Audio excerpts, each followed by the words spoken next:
Welcome dear students, welcome to online platform of Shiksha Niketan. We were already discussed the preposition in detail and today I am proceeding towards below, under and beneath. Like in my previous video we talked about the on, over and above.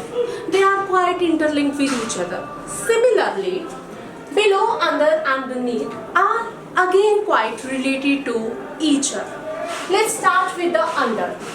Under actually means directly lower than something or covered by something. जब कोई चीज़ आपकी properly cover होती है. For example, अगर under की बात करते हैं, let's take an example.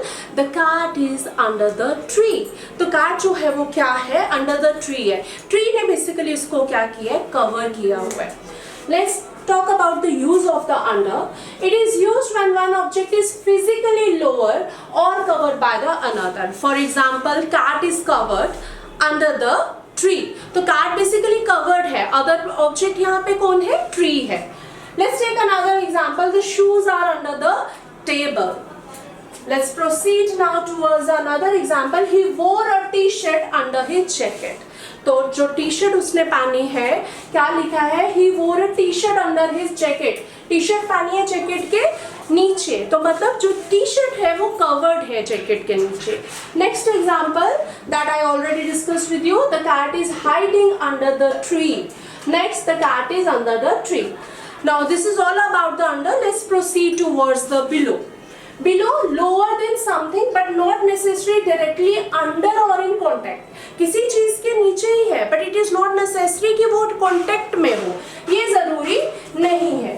For example, it's used when we talked about the levels, ranking, temperature and heights. Examples: the temperature is below 0 today. Next example: he is ranked below her class in the class. Next, the clock is below the painting on the wall.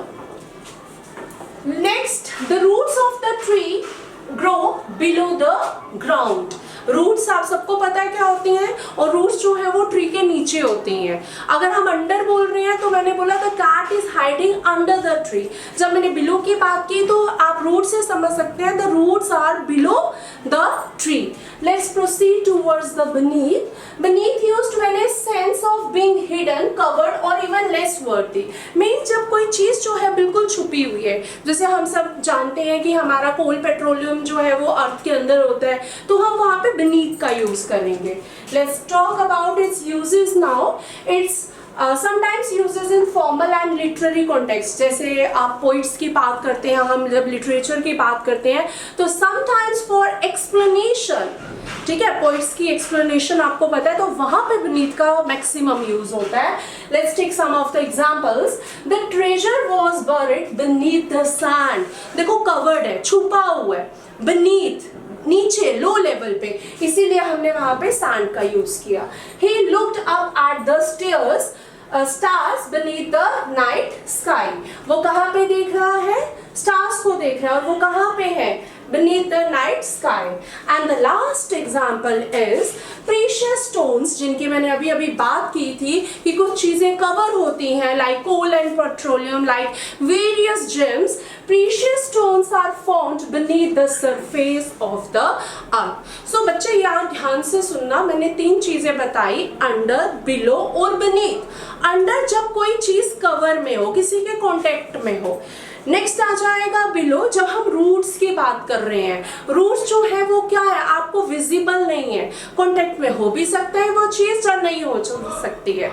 Next जब हम beneath तो वो बिल्कुल जो है deeply buried होगी, like हमारे stones. I hope you enjoyed this video. Stay safe, stay at your place and don't forget to subscribe my channel. Thank you.